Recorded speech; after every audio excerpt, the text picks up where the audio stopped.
غير مكسب بريتو أبغى ده شكل بيزنس بشوي يا رب تبيزنس دايدا هم يريدون يسكتون جامع على العالم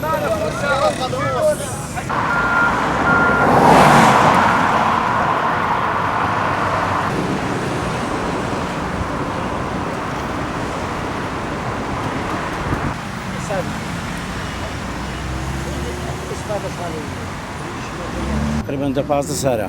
صارنا لو في هاوين دا تزدجر وخدان دا باريس لو جرماي. دين ابن أو داران دادا شاك أو داران النبي لو بريد لسه رادوسي. صار صعد روشان لي دمينين ولا أو. سمنا ساعات عضليرنا حتى ساعات سار.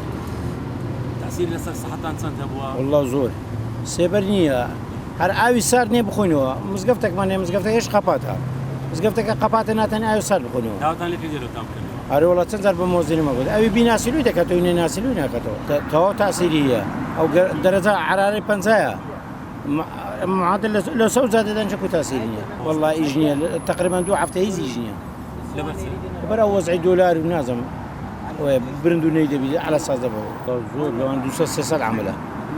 عمو يبيج دانش ده سبنا عندنا وهي ورا عندي سنو ماله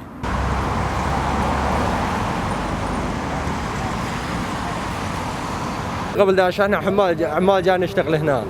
بس لا مي لا شيء احسن مرات نروح على الجامع نغسل او هذا الجامع هذا المقابل اصور عليه وهنا يعني الصيف شلون تتحمل؟ والله بالصيف من البارح ما سمحاني لا مي لا شيء واذا ما اشتغلنا يعني حتى ما نقدر نشتري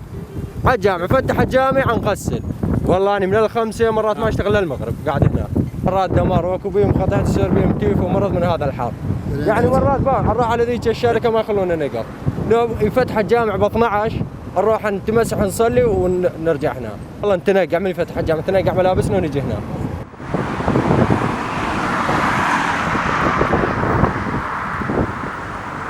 والله عمل سالي هشتا وسيو عمل ما تايس بي سادي بلو زادي ما زادي شيء رقم والله ناقوش مش غير بس بيشتر باشتر بو سعاد يازي ايش ما عندك دس ما هلا قدر روش تو تسعة سيستك اوينيه خو من ايش ما مدس كيتن سعاديه بدواز دبي دوبي حركاتك دمانو ايش من بدس كي بس شتش بيداك براستي خو براست المنيه لبنا روشان عارف ولا لبوروش تسانك سي شيء دليل خذك تو لو قرمان هاي بيدا ذاك الشيء قال لي غير بخودته أبير ما تأثير لسه صحتان أبوا طبعا هم بيشتغلون سته هاي دواء كان يسوي إيجنية نعم إيش ماله بيدا